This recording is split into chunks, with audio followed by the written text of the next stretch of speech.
Selamat hari Minggu. Kita akan memulai ibadah Minggu Persekutuan Teruna tanggal 13 Desember. Sebelum itu, mari kita bersatu dalam doa. Tuhan Allah Bapa kami dalam kerajaan surga, kami mengucap syukur ya Tuhan. Pada kesempatan kali ini kami ingin beribadah ya Tuhan.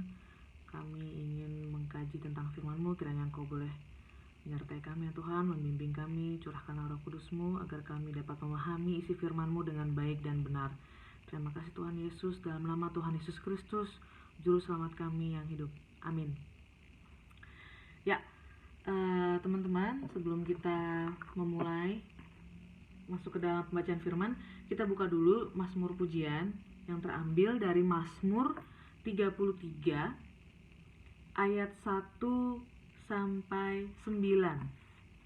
Mazmur 33 ayat 1 sampai 9. Ya, kalau sudah ketemu semuanya, mari kita membacanya.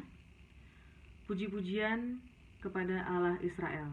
Bersorak-sorailah, hai orang-orang benar dalam Tuhan, sebab memuji-muji itu layak bagi orang-orang jujur. Bersyukurlah kepada Tuhan dengan kecapi, bermazmurlah baginya dengan gambus 10 tali.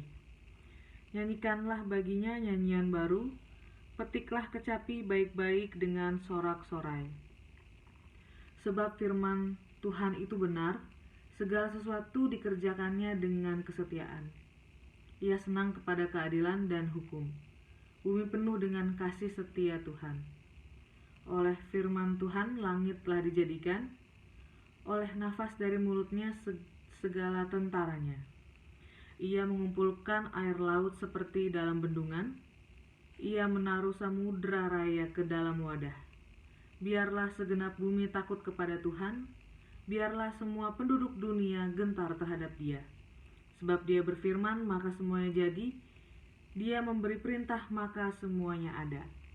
Ya, demikian pembacaan Mazmur. Teman-teman, sebelum kita masuk ke pembacaan firman, disiapkan dulu Alkitabnya dari Yesaya 35 ayat 1 sampai 10. Ini disiapkan Alkitabnya dari Yesaya pasal 35 ayat 1 sampai 10.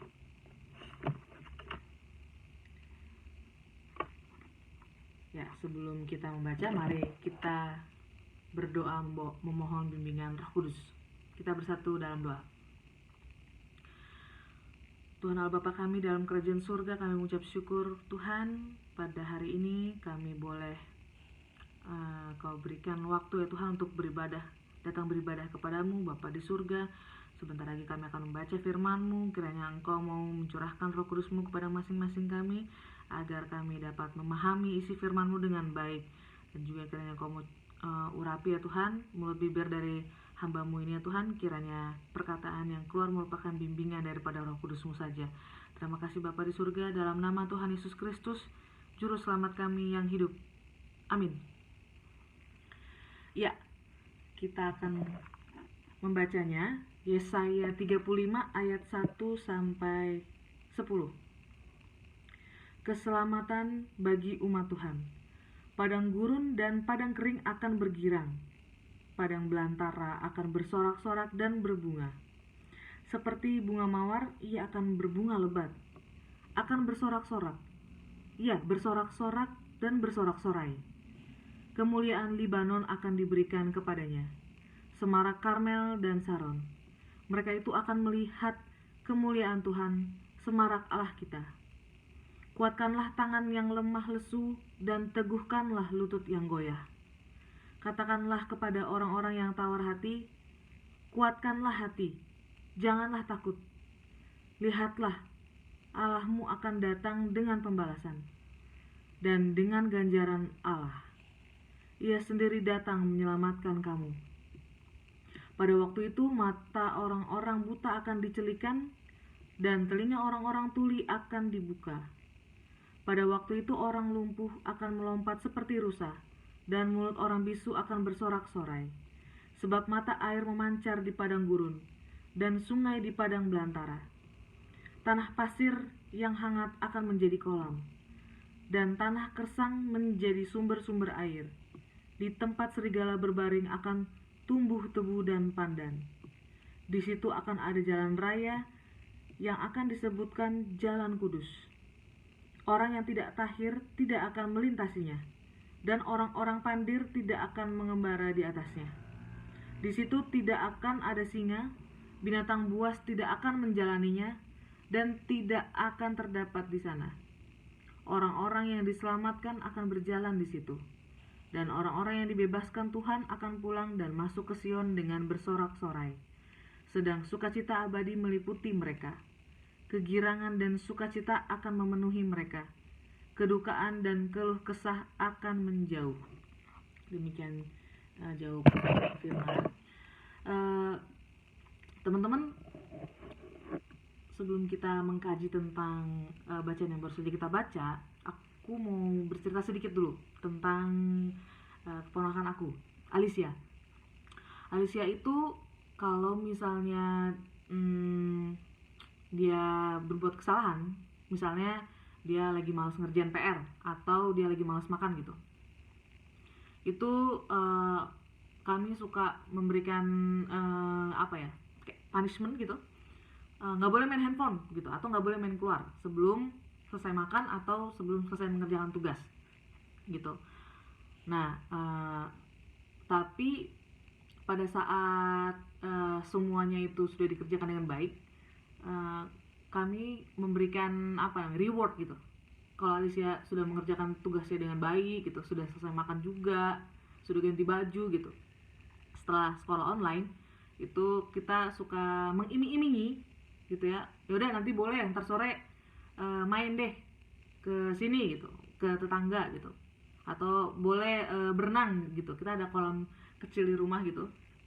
Nah itu biasanya Alicia suka semangat gitu ya, dia jadi menanti-nantikan dengan semangat, sampai nanya-nanya, kita ini ya ntar jadi kan ya, ntar siang kan ya gitu, nanti jadi berenang kan ya gitu. Jadi begitu diiming-imingi, ya udah boleh berenang, itu akan dinanti-nantikan gitu. Nah kaitannya dengan bacaan yang baru saja kita baca, gini teman-teman, konteksnya itu perikop yang baru saja kita baca itu adalah situasi dilatar belakangi oleh penghukuman Tuhan terhadap bangsa Israel dan Yehuda gitu. Jadi karena dosa dan pemberontakan, pada saat itu situasinya mereka itu sedang tidak enak lah gitu, sedang tidak bagus. Nah namanya juga sedang dihukum ya, pasti situasinya tidak sedang yang happy-happy aja gitu, namanya juga lagi dihukum. Nah si penulis ini, si Nabi Yesaya ini mencoba untuk menguatkan gitu ya bangsa Israel dan Yehuda ini gitu teman-teman, supaya mereka tetap semangat gitu. Karena kan dalam situasi pasti lagi menderita gitu ya, karena namanya juga sedang dihukum, pasti situasinya sedang tidak enak. Nah makanya Nabi Yesaya ini menuliskan ini supaya mereka tetap semangat dalam menantikan Tuhan gitu. Karena situasi sebelumnya kalau kita lihat di ayat yang pertama itu, kita lihat di si bangsa Israel dan Yehuda ini kayak diibaratkan padang gurun dan padang kering gitu. Jadi teman-teman kebayang pasti ya, namanya padang itu kan kayak kering gersang gitu kan, ya hampa mungkin gitu. Jadi situasinya adalah kurang lebih seperti itu, diibaratkan ya kayak padang yang kering, padang yang kersang gitu. Nah di sini katakan akan bergirang gitu ya. Nah itu kan merupakan suatu suatu penggambaran yang mau dikasih tahu sama Nabi Yesaya, nanti saat kehadiran Tuhan tuh seperti ini loh gitu. Nanti padang kering aja tuh akan dikatakan akan bergirang gitu. Terus di sini padang belantara akan bersorak-sorak dan berbunga gitu. Artinya ini kan situasi yang pasti lebih baik kan gitu. Saat kita diiming-imingi atau saat kita berharap sesuatu gitu, pasti sesuatu itu adalah kondisi atau hal yang lebih bagus daripada saat kita saat ini gitu kan ya. Jadi saat misalnya kita lagi kayak Alicia tadi gitu, dia pasti merasa senang karena saat itu kondisinya mungkin dia lagi dihukum nggak bisa main handphone gitu, tapi setelah itu dia diiming-imingi ya udah nanti boleh berenang gitu kan. Berarti situasi berenang itu adalah situasi yang jauh lebih menyenangkan buat dia, suatu situasi yang lebih membahagiakan gitu teman-teman. Jadi kalau berharap itu pasti mengharapkan sesuatu yang lebih baik. Nah, begitu juga dengan yang ditulis oleh si Nabi Yesaya ini gitu. Digambarkannya di sini dikatakan, selain tadi perumpamaan tentang padang gurun dan padang kering juga dan padang belantara gitu ya, menggambarkan juga bahwa seperti bunga mawar ia akan berbunga lebat. Kemudian di sini juga Nabi Yesaya menguatkan gitu ya. Kita bisa lihat di ayat ketiga dan keempat, kuatkanlah tangan yang lemah lesu dan teguhkanlah lutut yang goyah. Katakanlah kepada orang-orang yang tawar hati, kuatkanlah hati, janganlah takut. Lihatlah, Allahmu akan datang dengan pembalasan dan dengan ganjaran Allah. Ia sendiri datang menyelamatkan kamu. Artinya adalah Nabi Yesaya ini mencoba menguatkan menguatkan kondisi mental dari bangsa Israel dan bangsa Yehuda tersebut gitu. Karena kan namanya situasi dalam penghukuman, biasanya kan dalam kondisi penghukuman ini nggak mungkin Tuhan ujuk-ujuk gitu ya melakukan iseng-iseng aja hukum aja bangsa Israel gitu. Pasti kan ada sesuatu hal yang mereka lakukan. Tadi seperti aku sebut di awal bahwa karena dosa dan pemberontakan gitu. Jadi bangsa Israel dan bangsa Yehuda ini kena hukuman deh gitu. Makanya situasinya tidak menyenangkan deh. Nah, mungkin kalau kayak kondisinya Alicia, nggak mungkin dari keluarga tiba-tiba nggak boleh main handphone, nggak boleh main keluar gitu. Kalau nggak ada apa-apanya gitu.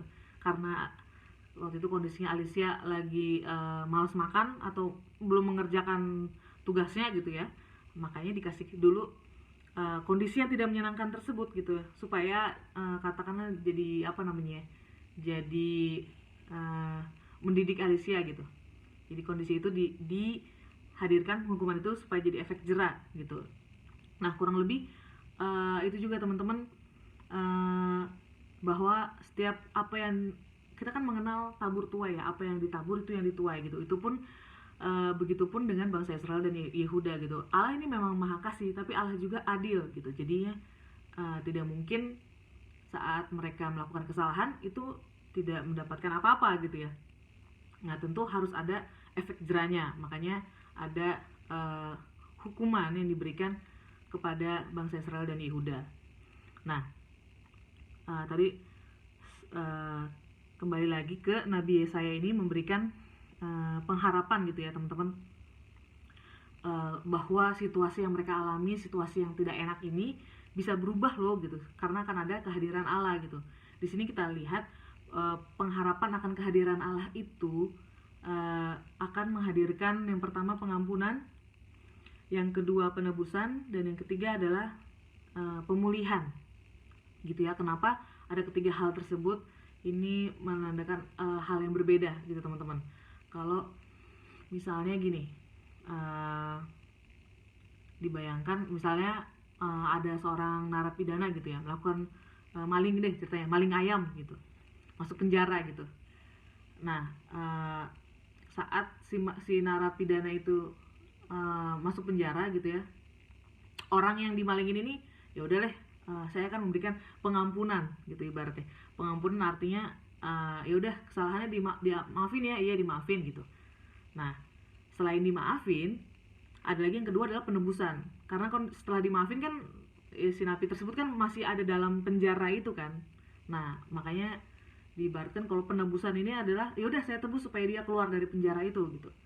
Makanya si pengharapan ini juga selain bisa selain memberikan pengampunan juga memberikan penebusan. Tujuannya adalah supaya tidak terpenjara lagi dalam lingkungan tersebut. Dan yang ketiga, yang biasanya kondisi di dalam penjara itu ya, atau dalam penghukuman itu pasti kan kondisinya dalam kondisi yang tidak baik gitu, entah itu mentalnya atau itu kondisi psikisnya gitu ya. Nah dengan pengharapan kehadiran Tuhan itu juga memberikan pemulihan. Jadi setelah diampunin kemudian ditebus, nah tahap berikut adalah pemulihan gitu teman-teman. Jadi menantikan kehadiran Tuhan itu dapat 3 loh teman-teman tadi. Pengampunan, penebusan, juga pemulihan. Gitu teman-teman. Nah, melalui kehadiran tersebut. Artinya apa?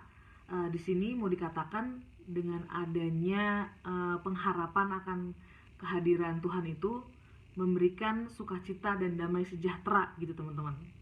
Dan ini terkait dengan sebentar lagi kan kita akan merayakan Natal gitu ya.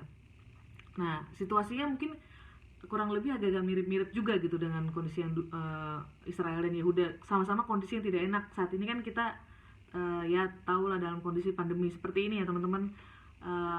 Mungkin Natal terasa sangat berbeda sekali dengan sebelum-sebelumnya.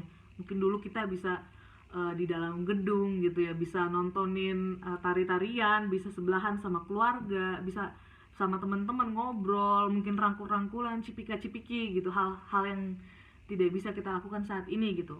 Ini mungkin juga salah satu kondisi yang tidak menyenangkan gitu.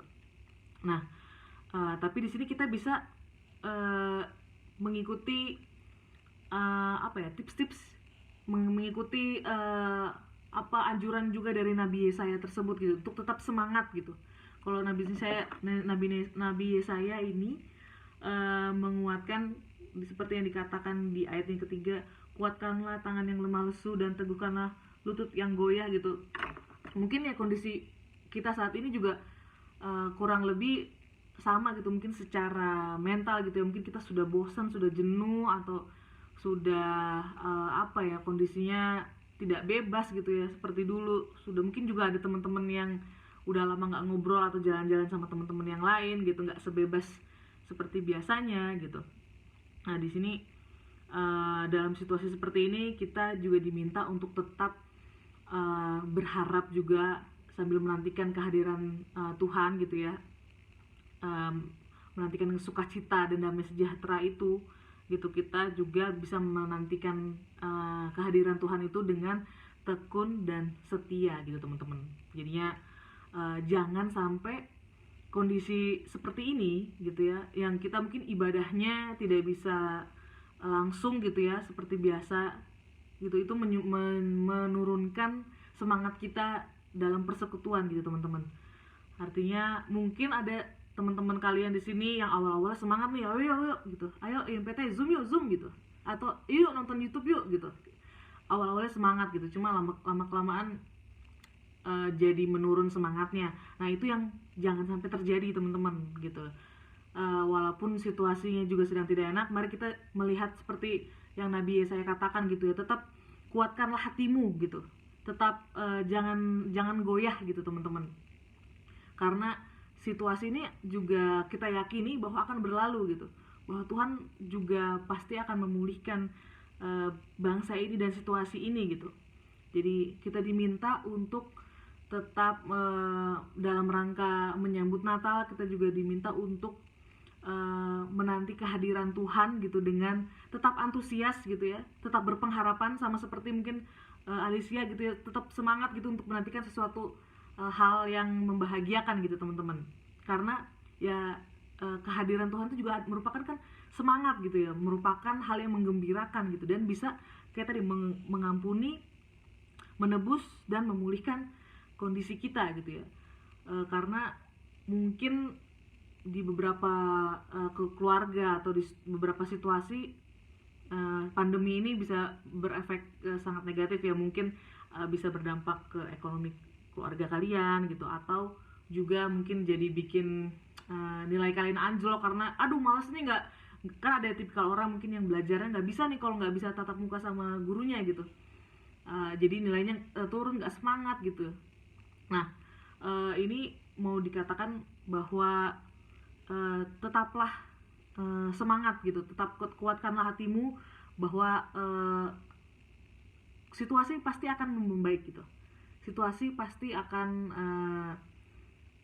berubah gitu. Tidak selamanya Tuhan pasti tidak selamanya memberikan situasi ini gitu. Nah, sambil kita menantikan kehadiran Tuhan, kita melakukan hal-hal yang menyenangkan hati Tuhan gitu, seperti yang tadi aku sebutkan, bahwa menantikan Tuhan dengan tekun dan setia. Nah, ini yang mungkin susah nih, tekun dan setia itu gitu, karena mungkin situasinya seperti ini, jadinya entah bosan lah, atau mungkin mencari pelarian gitu ya di luar dari Tuhan gitu. Nah, ini yang kedua yang mau aku ingatkan, bahwa hidup di luar Tuhan itu merupakan akan mengarahkan kita kepada hal-hal yang sia-sia gitu. Mungkin kalian bisa ngerasain senang sesaat gitu ya, atau apa gitu. Oh, hari Minggu nih, males gitu. Ya udahlah, ngapain ya, nonton TV aja atau apa gitu. Itu apa namanya ya? Ya mungkin senang, tapi senangnya sesaat gitu. Beda dengan kalau kita menantikan kehadiran Tuhan dengan tekun dan setia, itu akan memberikan sukacita dan damai sejahtera gitu, teman-teman. Nah, kurang lebih seperti itu. Hari ini kita belajar untuk yang pertama, apa yang namanya, menjalani kehidupan sehari-hari gitu dengan tetap berharap dan menantikan kehadiran Tuhan. Itu yang pertama gitu. Itu yang penting gitu, teman-teman. Jangan sampai loyo gitu. Tetap kuatkan tekad kalian gitu. Jangan patah semangat gitu ya. Tetap kobarkan semangat itu, apalagi dalam rangka mau Natal ini. Jadi yakini bahwa situasi yang buruk ini akan berlalu gitu. Dengan kita menanti kehadiran Tuhan, kita akan mendapatkan pengampunan, mendapatkan penebusan, dan sekaligus juga pemulihan. Itu yang kedua, kita belajar bahwa di luar Tuhan itu merupakan kesia-siaan gitu. Jadi jangan sampai kita terjerumus ke hal-hal duniawi gitu, karena itu merupakan hal-hal yang kebahagiaan semu lah gitu. Itu. Dan yang ketiga adalah kita bisa menyatakan komitmen kita untuk tetap tadi ya, berharap gitu, dan menantikan sukacita dan damai sejahtera melalui kehadiran Tuhan. Itu saja, teman-teman, yang kita pelajari pada minggu ini.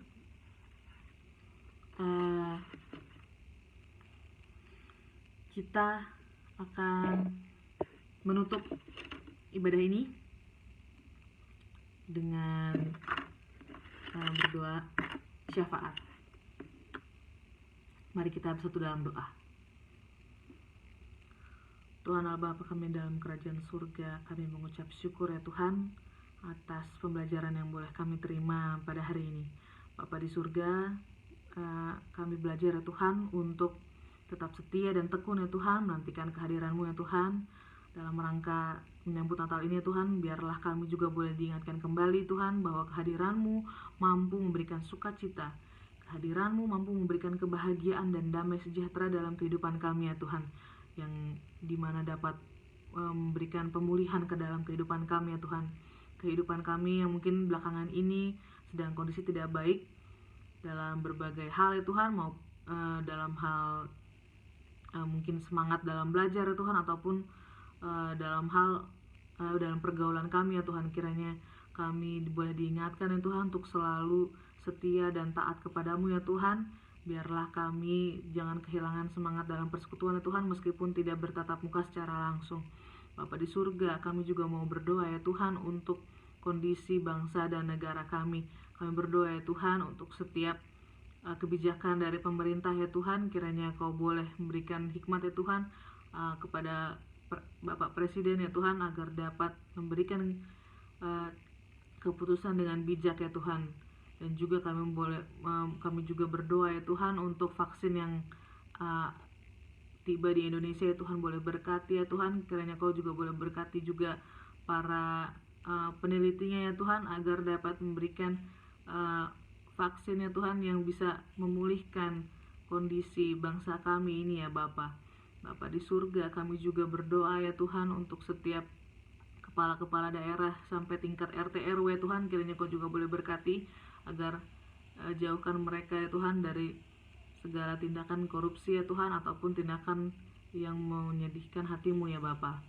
Bapa di surga, saat ini kami juga berdoa ya Tuhan untuk gereja-gereja kami, untuk gereja di seluruh dunia Tuhan, juga termasuk gereja kami ya Tuhan. Meskipun pada saat ini kami hanya dapat beribadah secara online, tapi kami bersatu hati ya Tuhan. Kami mendoakan agar setiap umat-Mu ya Tuhan juga tetap setia dan tetap semangat ya Tuhan dalam menantikan kehadiran-Mu ya Bapa.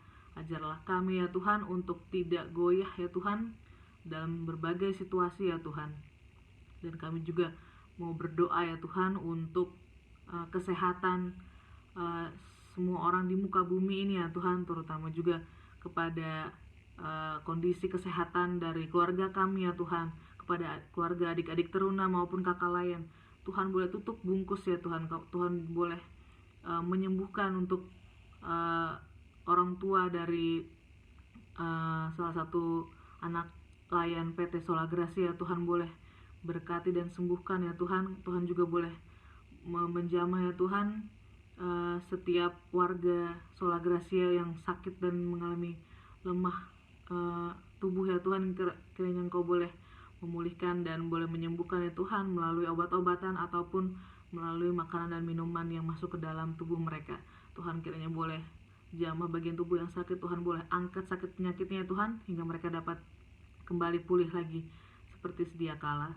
Kami juga berdoa ya Tuhan untuk kehidupan belajar dari adik-adik teruna. Tuhan boleh berkati ya Tuhan, mungkin mereka yang sedang pekan ujian sekolah ya Tuhan, boleh berkati pada saat proses mereka belajar ya Tuhan, pada saat mereka proses ujian. Biarlah meskipun dalam kondisi seperti ini, mereka boleh memberikan yang terbaik ya Tuhan.